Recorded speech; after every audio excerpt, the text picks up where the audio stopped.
Hi, today we're feeding parking machines, and this one is very hungry.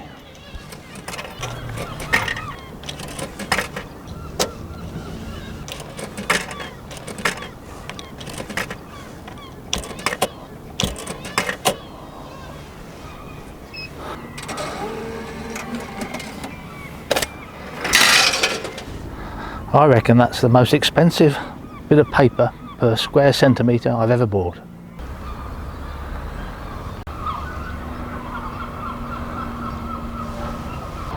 So today we're at Bridlington on the Yorkshire coast, and we're going out on one of these boat trips to photograph birds at sea. Now you can do this as a commercial trip. I'll put some details in the description of the video as how you can book that. It costs £80. It's roughly a 6-hour trip, and you'll get 12 photographers on the boat. You'll be sharing with them. Alternatively, you can book it directly with the boatman and take your own group. So that's what we've done today. A friend of mine has organised this. There's going to be 6 of us on the boat, so £620 divided by 6 of us, just over £100 each. The advantage you've got is a bit more space on the boat. Is that important? Well, not desperately, but there's plenty of room on the boat for 12 people, no problem. We get 6 on each side, lots of elbow room. But of course, when the sun's shining, everybody's going to be on the same side as of the boat. So it gets a bit more crowded. And then if something exciting happens in one corner of the boat, or one area, everybody's going to go to that corner. Then it gets a bit crowded. I've always said, if you're on safari in Africa in a big Land Cruiser and you've got maybe 4 or 5 photographers in there, by the end of the week you're starting to niggle each other a little bit. And I've always said the ideal number of people in that vehicle is 1, and that's me driving myself. I'd much rather do that. And it's much the same on a boat. The ideal number of people on the boat is 2, me the photographer and then the skipper of the boat, because I haven't got a clue how to drive that.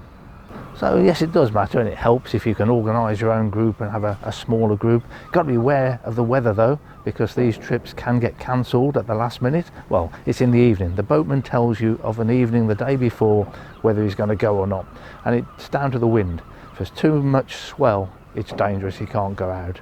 So you need to make alternative plans for what you're going to do if the trip is cancelled. But I'll put the boatman's details in the description as well, so you can consider the option of booking it yourself. As ever, things don't always go to plan, and 2 photographers didn't turn up on the morning because they had to go into isolation. That left just 4 of us. A lot more elbow room, but the price goes up a bit. But it was still worth it. You head north towards Flamborough Head, and as you do, the cliffs get taller, and then you start to bump into the auks.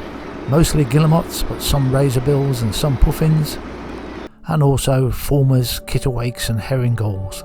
This is a fulmar. Very easy bird to photograph from the tops of the cliffs in flight, but to do them on the water you've got to be in a boat. They also follow behind the boat, just skimming the tops of the waves. I was using 2 camera systems on the day, the Sony A1 with the 200 to 600 lens, but also the Olympus M1X with the 42 150 2.8, because sometimes the birds were coming very close. These are guillemots. It can be very difficult to keep the birds in the frame because the boat is rocking about, but if you can keep it in the viewfinder, the A1 is brilliant at autofocusing. From time to time the boatman drifts in the water, and then the birds are coming even closer to you. When you're close to the cliffs, you get the reflection of the white in the water, which can look very attractive. It makes very nice patterns. When you go out into deeper water, you're just going to get the blue colour. During the entire boat trip, every picture was taken at 2,500th of a second. In fact, since I've bought this Sony A1, I haven't taken many pictures at any other shutter speed. There's plenty of opportunity for flight pictures, but the birds are very fast moving and you have to be very alert, looking to your left and right so you see them coming. These are a few razorbills now. I don't vary the aperture very much either. I'm nearly always wide open. It's not a very fast lens to start with, but only a couple of occasions have I closed the aperture down when I've been photographing groups of birds. razor bill with fish. So since my aperture is fixed and my shutter speed also, that means I'm using auto ISO, which I'm not totally sold on, but so far it's all I've used with this camera. Whether I'm going to continue to use it, I haven't quite decided yet. It's got advantages and disadvantages like everything else in photography. Puffins, again on this lovely patterned water. A bird that's usually easy to get close to on the tops of cliffs in certain places, but it's nice to get them on the water, especially when the water is calm and you get these nice reflections.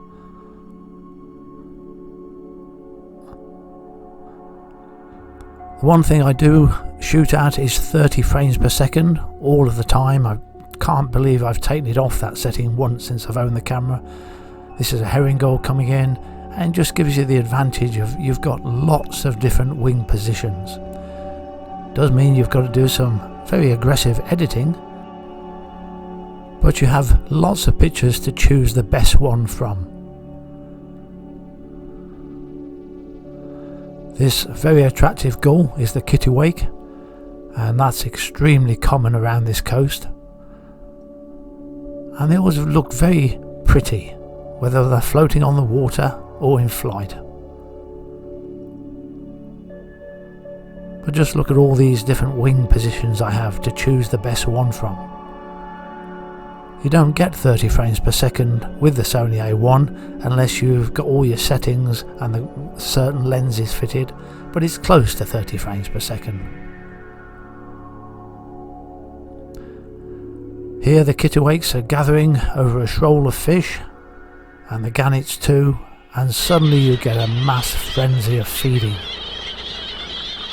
And whenever the boatman sees this, he takes the boat towards it, and you get some very good action photography.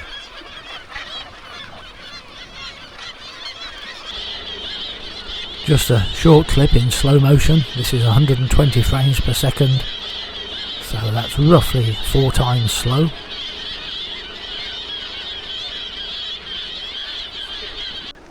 And photographing the gannets diving in the water is very difficult, but it can be done. But it's even more difficult with video, so I didn't really attempt this for very long. I concentrated on stills pictures.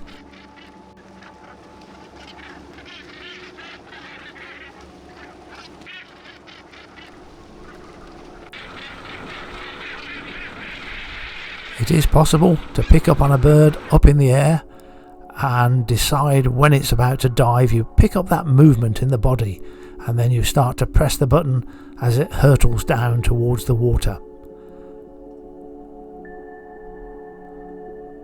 But for fast action like this, the Sony A1 viewfinder helps an awful lot. It is very bright, very clear, and without any flicker between the frames. It makes it much easier to be able to follow the birds as they dive down.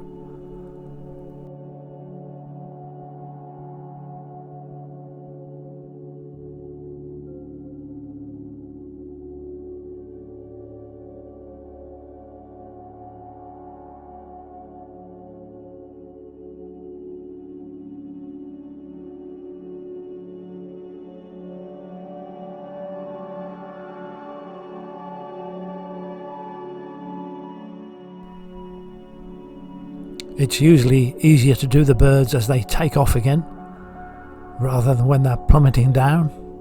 And how about this, fighting gannets?